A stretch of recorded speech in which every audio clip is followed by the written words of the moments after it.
বাড়িতে কেউ আছেন? হ্যাঁ, কে বলছেন? আমি এনজিও অফিস থেকে এসেছি সার্ভে করতে। কিসের জন্য? চাকরি দেওয়ার জন্য। আমি কি করব? শুনলাম নাকি আপনার বাড়িতে একটি শিক্ষিত মেয়ে আছে, একটু ডাকুন তো দেখি চাকরিটা দেওয়া যায় কিনা। ও স্যার, চাকরি দেবেন? আসেন স্যার, আসেন, বসেন বসেন। মানুষরা তোর কাগজপাতি নিয়ে আয় তো। বাবা রে, এখানকার মশা কেমন? ছোট ছোট, কালো কালো, সামনে হুল, উপরে কালো চুল। আপনি এই গ্রামে এসে করছেন অনেক বড় ভুল। হ্যাঁ, কি বললেন? কিছু না। কইরে মানুষরা তাড়াতাড়ি কাগজগুলো নিয়ে আয়। এলো আব্বা কাগজ। এই নেন স্যার, দেখেন। বাহ, এটা দেখি খুব সুন্দর রেজাল্ট। আচ্ছা, তোমার বয়স কত? আধার কার্ডটা দাও তো। আধার কার্ড লাগবে না স্যার, আমার বয়স আমি বলছি 19 বছর। তাহলে তো চাকরিটা হলো না। কেন স্যার, কেন? এই চাকরিটা করতে হলে কমসে কম 21 বছর বয়স লাগবে। আপনি থাকেন কোথায়? আগে আমি কলকাতায় ছিলাম, আজ যে আপনাদের এখানে পোস্টিং হলাম। একটা বাড়ি ভাড়া খুঁজছি, যদি পেয়ে যেতাম তাহলে আপনাদের গ্রামে থেকে যেতাম। আচ্ছা স্যার, আপনারা লয়লা কোম্পানি না তো? আমি লয়লা কোম্পানি বলে, তুমি বাচ্চা মানুষ, ওসব বুঝবা না। বাপ, তুমি আর কি বলছো?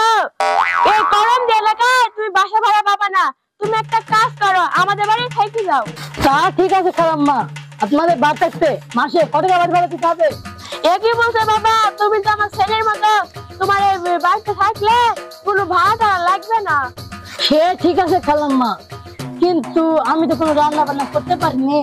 আশেপাশে কোনো হোটেল নাই? না না, তোমাকে হোটেলে খাইতে হবে না বাপ। তুমি তোমার ছেলের মতন আমাদের বাড়িতে খাওয়া দাওয়া করবা। আচ্ছা ঠিক আছে খালাম্মা, পাশে গ্রামে সার্ভে করে সন্ধ্যাবেলায় বাড়িতে আসছি। ঠিক আছে, যাও বাবা, সন্ধ্যার মধ্যে বাড়ি ফিরে আসো। এই নাও তোমার মার্কশিট। খালাম্মা, আমি সন্ধ্যাবেলায় আসছি।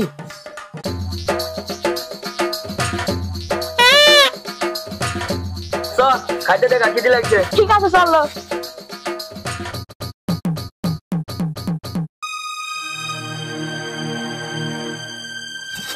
বাড়িতে কেউ আছেন?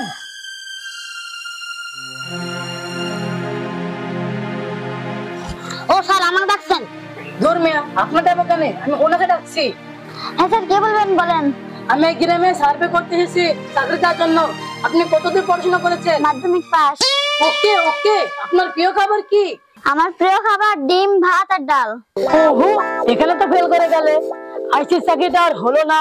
কেন কেন স্যার, চাকরিটা হবে না কেন? কি করে হবে? আগে যাদের চাকরি দিয়েছে তার ডিম আর ডাল খেয়ে মোটা হয়ে গেছে, বাচ্চাদের কিছুই দেয়নি। তোমার যে অবস্থা, তুমি তো দুদিন পরে খেয়ে খেয়ে মোটা হয়ে যাবা, তার সাথে একাও মোটা করবা। আচ্ছা স্যার, চাকরিটা আমাকে স্যার। চাকরি করবে চাকরি? এটা সুইপারি চাকরি না যে দিয়ে দিলাম, এটা সরকারি চাকরি। তার মানে আমাকে দেখতে সুইপারের মতো লাগে? তোমাকে সুইপার মতো লাগে না, বাসের হেল্পার মতো লাগে। তোমার ছাড়া ওনাকে বেশি স্মার্ট লাগে। ওনাকে চাকরিটা দিলে হয়, কিন্তু কিছু টাকা লাগবে। হ্যাঁ স্যার, চাকরিটা আমাকে দেন। কি করতে হবে? ডিমটা তো শক্ত, ওটা কাটতে 5,000। আর ডালটা তো নরম, ওটা কাটতে 3,000। আর ভাত তো সবাই খায়, ওটা কাটতে নাতে 500 টাকা। টোটাল 8,500 টাকা দিলেই হবে। ঠিক আছে স্যার, দাঁড়ান, আমি টাকা নিয়ে আসতেছি। স্যার, আমার একটা ব্যবস্থা করা যায় না? হ্যাঁ হবে তো, নতুন কোনো গোরস্থান হোক, সেখানে তোমাকে শিফট করবো। তোমার চাকরি আমার দরকার নেই।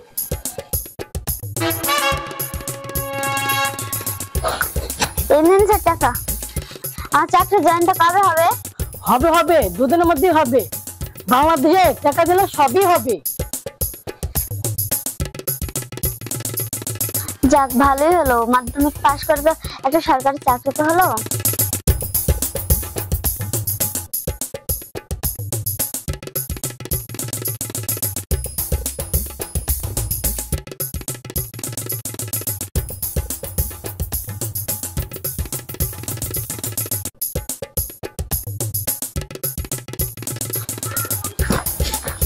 ভাই দাঁড়াও, হাতে দাও,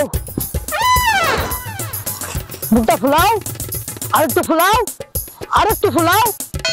হ্যাঁ ঠিক আছে, এবার সোজা হয়ে দাঁড়াও। যা ভেবেছিলাম তা হলো না। যাও ভাই বাড়ি যাও। কি করছো? আমি আর্মি থেকে এসেছি চাকরি দিতে, কিছু ইয়াং ছেলে লাগবে। তোমাকে দেখলে ভাবলাম তোমার তো ফিট হবে, কিন্তু না, এক হাত ছোট, তোমার চাকরি হবে না। বাড়ি যাও। ভাই আমার চাকরিটা হয় কি দেখেন না ভাই, আমি খুব গরিব মানুষ ভাই। ভাই আপনার পা দিচ্ছি ভাই, আমার চাকরিটা আমাকে নিতেন ভাই, যত টাকা লাগে আমি দেবো ভাই। চাকরিটা অবশ্য হবে, কিন্তু কিছু টাকা লাগবে, বুঝতেই তো পারছেন। কটা লাগবে ভাই বলে আমাকে, আমি আপনার যত টাকা লাগে চাকরিটা আমি করবো ভাই। এক হাত তো শর্ট, 2 লাখ দিলেই হবে। ভাই কিছু কম হবে না? না ভাই না, কিছু কম হবে না। যদি করতে চাও করো, নাহলে বাড়ি যাও। ঠিক আছে ভাই, তোমাকে 2 লাখ টাকা দেবো, আমার বাড়িতে চলো। ঠিক আছে ভাই, চলো।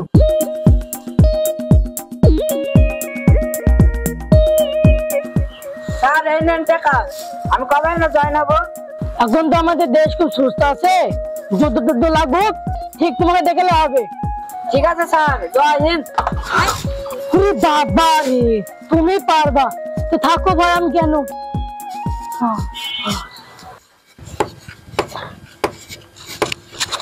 কি ব্যাপার, আপনি মোবাইল দিয়ে প্যারেড করছেন যে?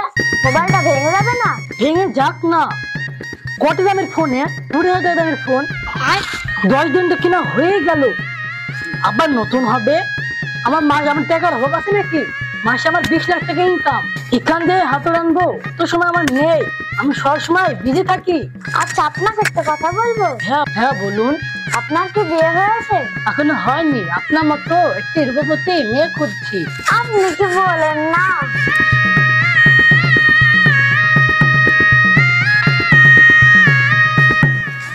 তোমাকে একটা কথা বলবো বাপ, আমার মেয়ে তোমাকে খুব পছন্দ, তুমি কি বিয়ে করবা? সত্যি কথা বলতে কি খালাম মা, আপনার মেয়েকে আমার খুব পছন্দ, কিন্তু আমার বাবা সেটা মেনে নেবে না, লন্ডনে থাকে তো। কিন্তু একবার যদি বিয়েটা হয়ে যায়, মেনে নিতে বাধ্য, আমি বাপের একমাত্র ছেলে তো। ঠিক আছে বলো, তুমি ফোন দেখো। ওগো একটু শোনো। কি হলো? জামাই তো পরীক্ষা বিয়ে করতে রাজি হয়ে গেছে, জামাই তো লন্ডনে থাকে, মাসে লাখ লাখ টাকা ইনকাম করে, একবার যদি বিয়েটা হয়ে যায় মেনে নিতে বাধ্য হবে। এই কথাটা তুমি ঠিক বলেছো, আর দেরি করা যাবে না, চলো আইস কি বাতে বিয়েটা দিয়ে দেবো। ঠিক আছে তাই চলো।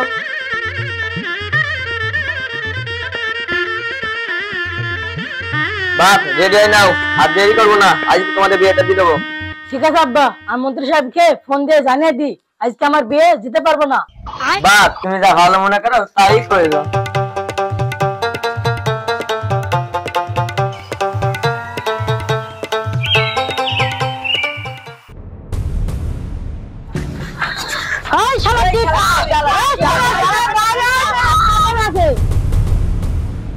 কি হলো ভাই, চিল্লাছ কেন? এই খাসি একটা ডিম কাটতে 5,000 টাকা আয় নিচে, আজ ডিমের কুসুম বার করছি। এই শালা সিটার, আমার জোগাড় ভাই আমি থাকতে হবে, এই শালাকে ধরে নিতে তো কাছে বেঁধে পিটাবো। আমাকে আল্লাহ বাঁচাছে, এই শালা থেকে হাত থেকে বাইতেছি। গ্রামে একটা সিটার দিচ্ছে, আর আজকে একটা বিচার করতে হবে। হ্যাঁ ওর একটা বিচার হবে, করতে হবে বিচার।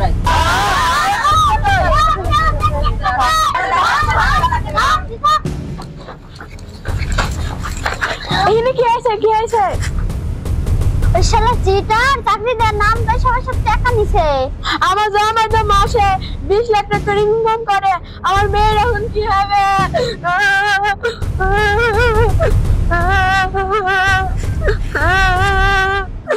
আজকে একটা মায়ের গেল ছেলে না, কাছে বাঁধি মারবো আর।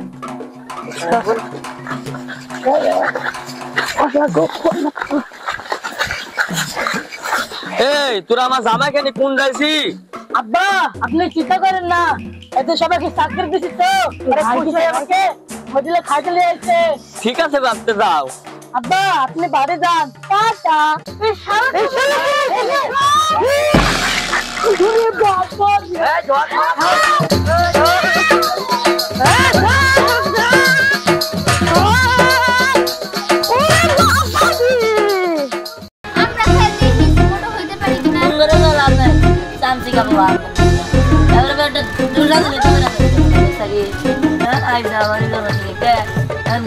খুশি